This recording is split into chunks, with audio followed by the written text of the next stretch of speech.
uma linha de força em algum setor da oligarquia mediática do Brasil interessado em que os trabalhos da Comissão da Verdade sejam material arquivado nos manuais de história.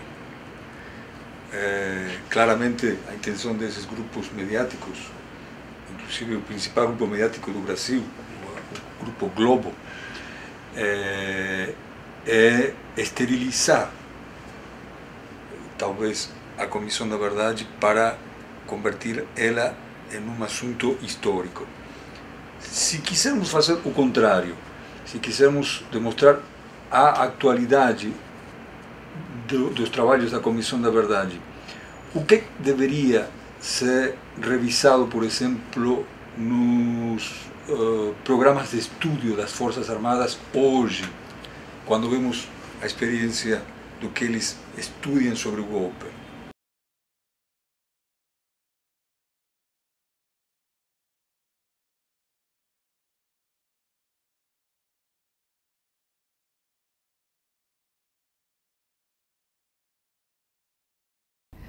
Sim, primeiro, não quero esquecer de dizer, né, que as Forças Armadas hoje nos devem um pedido, devem à sociedade brasileira um pedido de perdão, um pedido de desculpas, que isso recolocaria as Forças Armadas numa posição civilizada e democrática, que é o que se espera no século XXI, em 2014. Então é muito importante isso. E é importante também que as Forças Armadas reescrevam essa história, né, contando fatos que, ou deixando de recobrir fatos que nós já sabemos que não aconteceram, com histórias inteiramente inverossímeis. Por exemplo, as Forças Armadas até hoje fazem um silêncio enorme. Vou lembrar somente dois casos exemplares. O caso do Vladimir Herzog, né, afirmam esse caso como um suicídio. O caso do Rubens Paiva afirmam esse caso como um caso de um desaparecimento criado por terroristas que interceptaram um carro do Exército. Eles continuam a manter as suas versões. O coronel Ustra, que é o símbolo desse tipo de repressão que se praticou dentro do sistema, ele continua a contar as mesmas histórias através da internet, através de livros, através dos seus pronunciamentos públicos, né?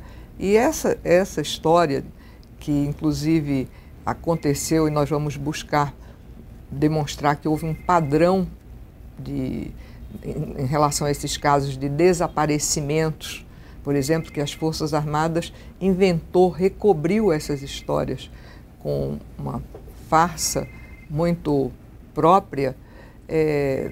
Essas histórias todas têm que ficar evidente para a população que isso não aconteceu.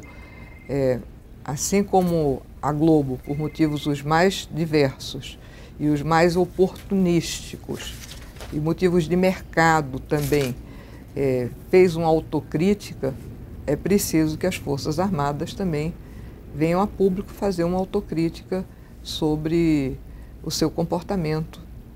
O senhor tem algum sinal de que a atual cúpula das Forças Armadas, além cúpula que é continuidade da que esteve no governo do presidente Lula, portanto uma cúpula que tem um peso apreciável, os três comandantes expressaram de forma informal, ou como seja, ou através de interlocutores, alguma vocação de, nesse ano de 2014, ter um gesto, uma iniciativa no sentido dos reclamos que a senhora apresenta?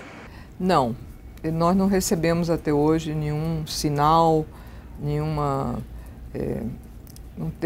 nem temos a percepção assim de que há um desejo, nem recebemos nenhuma mensagem nesse sentido. O que a senhora, 50 anos depois, diria sobre o golpe de Estado que acabou com o governo do presidente João Goulart, com a perspectiva histórica, obviamente, do caso.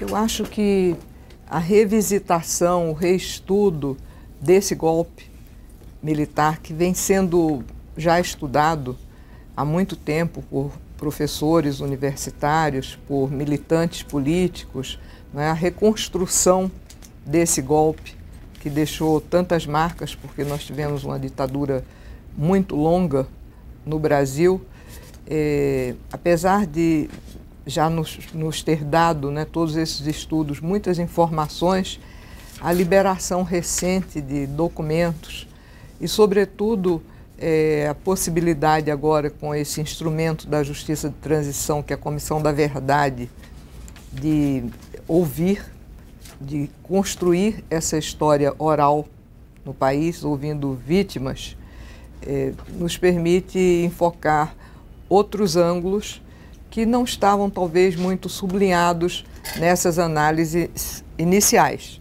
né? Cada vez mais fica evidente, por exemplo, a participação, a penetração americana desde o final da Segunda Guerra no Brasil, com uma visão muito estratégica do que se queria a respeito do Brasil no hemisfério sul, do que se queria para os Estados Unidos. Essa participação, então, americana no golpe fica cada vez mais esclarecida, porque, na verdade, os militares, durante a ditadura e mesmo depois, e mesmo até hoje, ocultaram muito da sociedade brasileira os fatos que realmente aconteceram. Nas escolas militares até hoje se estuda uma história completamente fantasiosa a respeito do que foi o golpe e a imposição da ditadura, né? Então, é muito importante que essa história seja revisitada, esclarecida, inclusive nas suas cores mais próprias. Como eu dizia, essa presença americana foi importantíssima desde a Segunda Guerra, desde a década de 50, aqui houve cada vez uma participação americana, uma cobrança americana de posições dos governos brasileiros. Isso não significa que os militares não tiveram motivos muito próprios e autônomos com relação aos Estados Unidos para fazer o golpe. Tiveram sim, né? Os militares se acreditaram, inclusive nós civis, a Constituição de 46 deu um papel às Forças Armadas que fez as Forças Armadas se entenderem como um poder moderador do país, como tendo, em última instância, o poder de colocar a ordem na casa, que é uma visão que ainda perdura na corporação. Até hoje nós temos esse tipo de visão das Forças Armadas. De vez em quando um general enuncia esse tipo de posição. O general Leônidas Pires, por exemplo, muitas vezes enunciou assim diretamente, claramente, que as Forças Armadas são um poder moderador. Não estaria, portanto, submetido, não deveria estar submetido ao poder civil que elege os seus representantes através do voto. Mas então os militares que fizeram o golpe, e não foram todos, foram elites militares que fizeram o golpe e que tiveram um poder muito grande dentro das Forças Armadas, eles tinham motivos próprios também, além da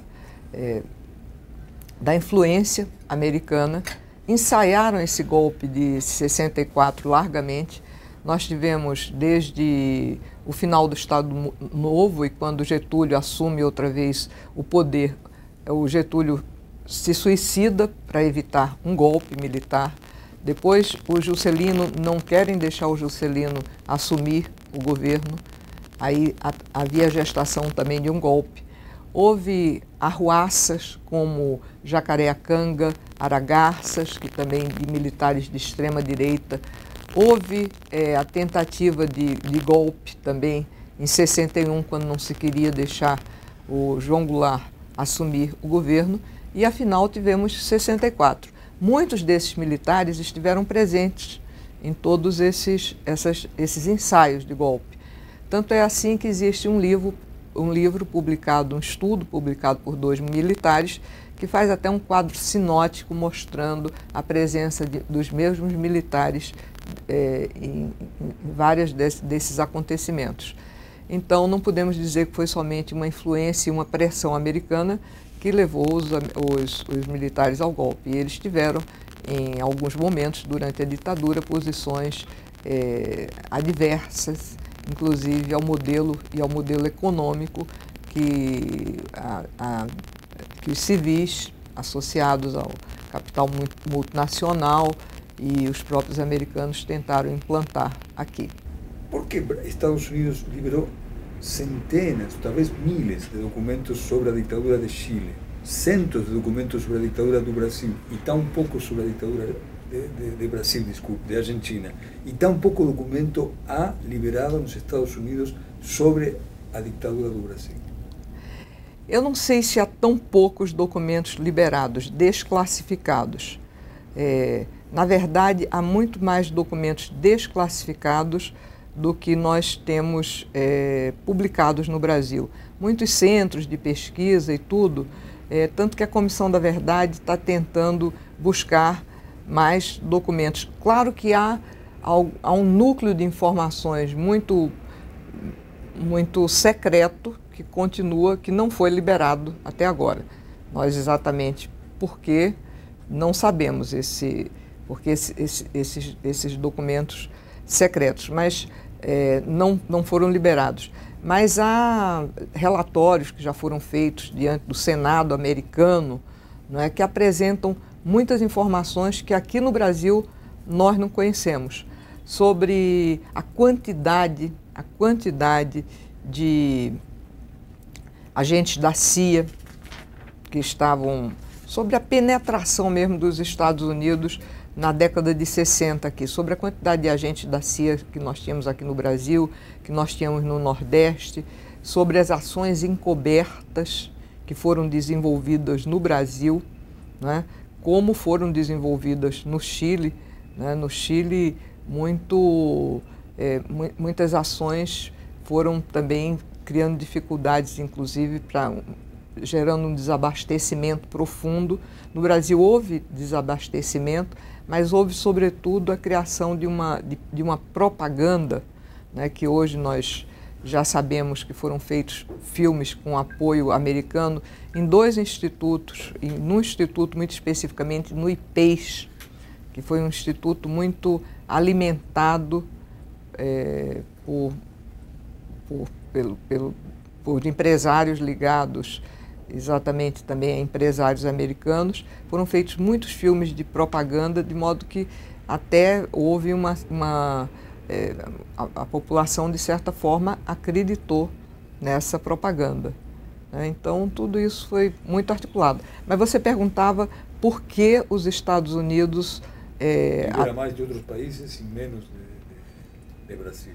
Porque o Brasil pede menos ou porque Estados Unidos tem menos interesse em liberar essa verdade sobre o que aconteceu? Não, nós pedimos, eu acho que houve uma conjuntura desfavorável, né, nesse momento, porque com as reclamações feitas pelo Brasil no sentido da vigilância que vinha sendo exercida aqui em relação ao nosso governo, essas ações que ficaram conhecidas aí de vigilância dos Estados Unidos, né, de espionagem dos Estados Unidos, levaram a um clima realmente desfavorável, de modo que a pressão para que certos documentos fossem liberados se tornou mais difícil. Mas a Comissão da Verdade fez um pedido que não foi atendido realmente. Quando foi?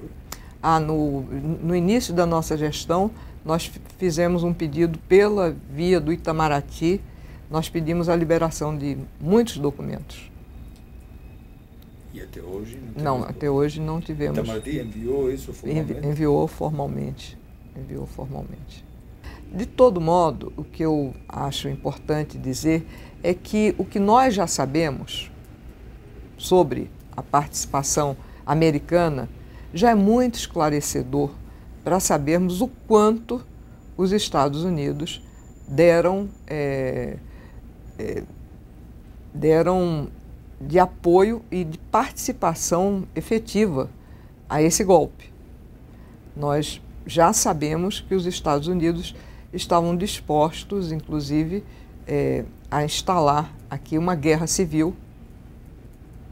Podemos até acreditar que a guerra civil era para alguns agentes, porque nós sabemos que não existe uma homogeneidade total nas forças de segurança de um país, as suas contradições, mas alguns agentes dessas áreas de segurança tinham como claro que uma guerra civil aqui seria interessante aos interesses americanos. E a divisão do país seria interessante para os interesses americanos. Por que a divisão do país?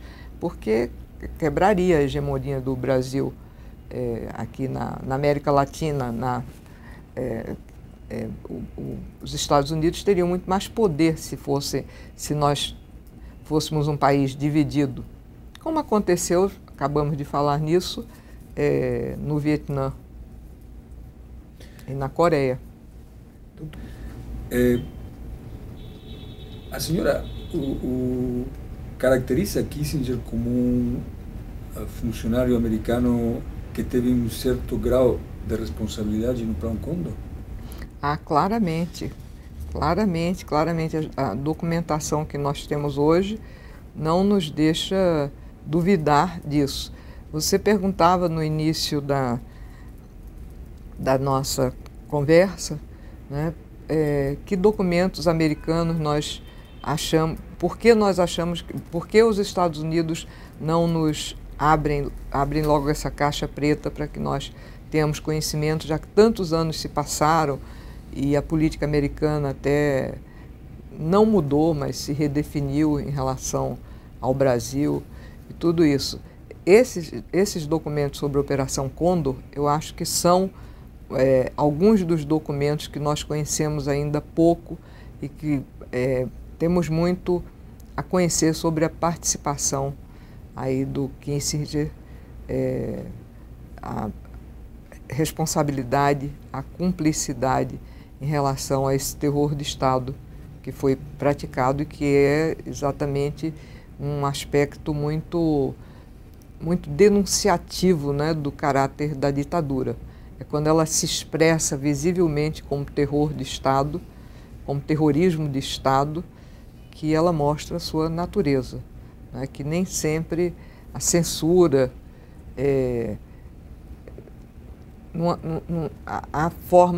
a imposição do medo não denotam tanto esse caráter da ditadura. Então eu acho que há documentos aí que... A senhora já teve acesso ou supõe que tem documentos sobre Kissinger? Não, eu suponho que haja documentos sobre ele que não estão revelados. Deixa eu entender melhor. Eu tive acesso a esses documentos que você falou, né, que o Luiz Cláudio me mandou esses documentos para eu ver, dessa professora americana. Isso. Mas eu imagino que haja muito mais documentos que os próprios brasilianistas, os próprios professores, pesquisadores americanos interessados no Brasil poderão, em algum momento, ter acesso. Eu imagino que há muitos documentos mais esclarecedores dessa participação no terror de Estado. É uma repergunta. Porque é o seguinte, nós temos já esclarecido razoavelmente a operação de apoio material dada pelos Estados Unidos ao golpe, contemporânea ao próprio golpe, Operação Brother Sun. Nós temos publicado isso, nós temos pesquisado isso. Nós temos estudos sobre a penetração, a presença americana anterior ao golpe aqui. Nós temos pouco ainda sobre a participação dos Estados Unidos na Operação Condor, ou seja, no que expressa a natureza mais terrorista das nossas ditaduras. O terror de Estado realmente que elas implicaram. E por isso estamos num território conjectural, mas isso poderia ajudar a explicar por que Estados Unidos liberam pouca informação. Poderia ajudar a explicar que haveria dentro do Estado americano, talvez, a vocação de proteger personagens como Kissinger. Sim, personagens, talvez personagens vivos ainda, não é? Eu acho que é uma suposição nossa, mas é uma suposição racional. Perfeito. No ano passado, doutora, fizemos com outros 14 jornalistas correspondentes uma entrevista com o ministro Barbosa. E eu perguntei a ele sobre a anistia. E nós publicamos a resposta dele porque o conjunto da grande mídia essa resposta não publicou. E ele falou, isso está gravado, e depois eu reperguntei, ele falou que ele achava que em algum momento ia a ser necessário revisar a anistia. E ante a pergunta de se ele achava, no caso próprio dele, ele falou, eu estou a favor de revisar. A senhora falou alguma vez com o presidente Barbosa sobre o caso da anistia e a possibilidade de, em algum momento, essa mutação para melhor ou menos conservadora do Supremo ser majoritariamente a favor?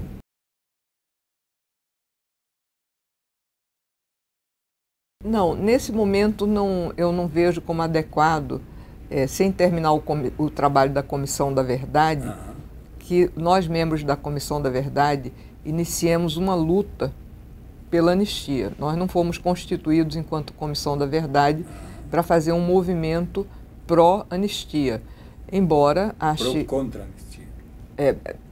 Pró a revisão da lei da anistia. Pró a revisão da lei da anistia.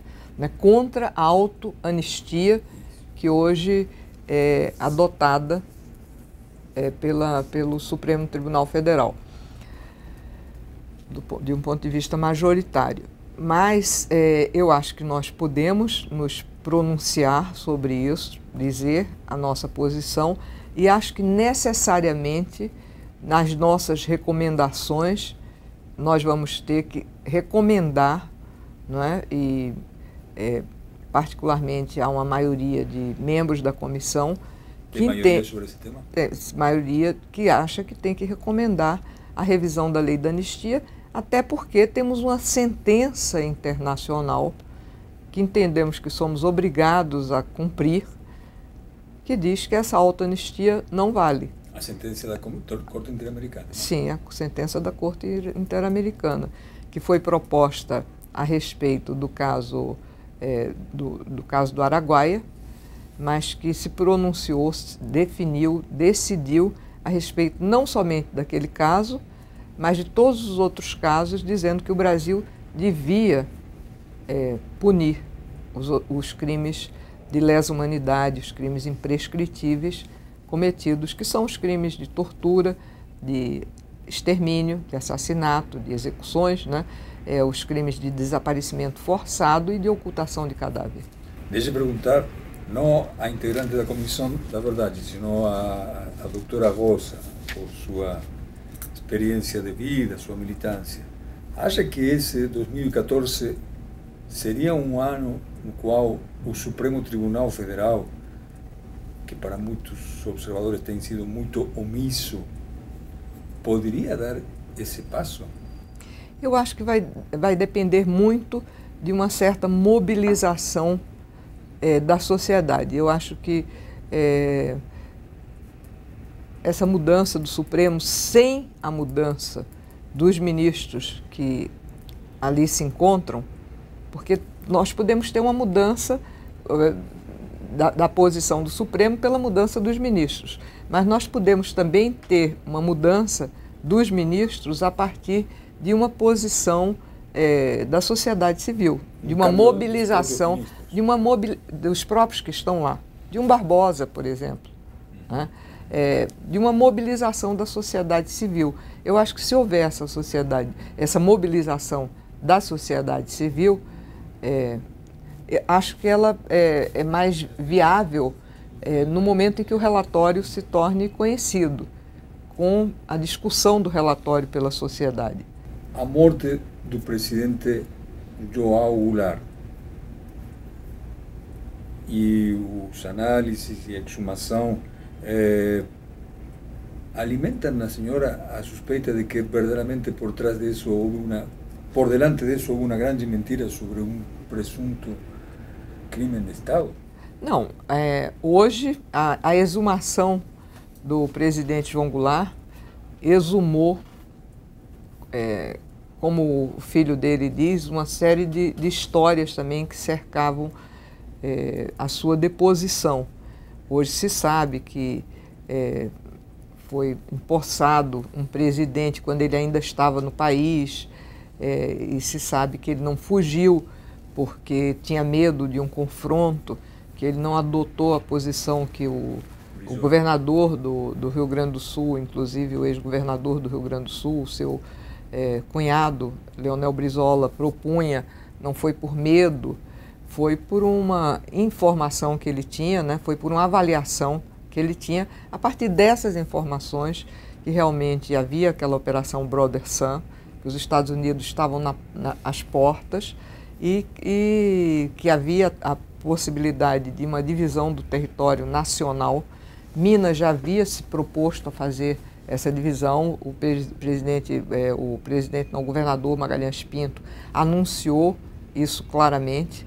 Foi por uma visão política, por uma escolha política que ele resolveu sair do país. Toda essa história agora, com a exumação, voltou a ser discutida, né? Então, a exumação foi importante porque levantou um conjunto de histórias, inclusive o fato de que o presidente foi permanentemente monitorado no exterior. Agora, quanto a se ele foi assassinado ou não, nós vamos ter uma informação. Os restos mortais estão em laboratórios, em 2 laboratórios que foram escolhidos, pensados, estudados para que fossem os mais adequados. Vamos aguardar isso. Agora, de qualquer forma, já sabemos, toda essa discussão já nos levou a rever a história dessa deposição do golpe que o presidente João Goulart, que o governo João Goulart foi vítima. Os laboratórios têm um resultado esse 2014 ou acha que pode ficar para 2015?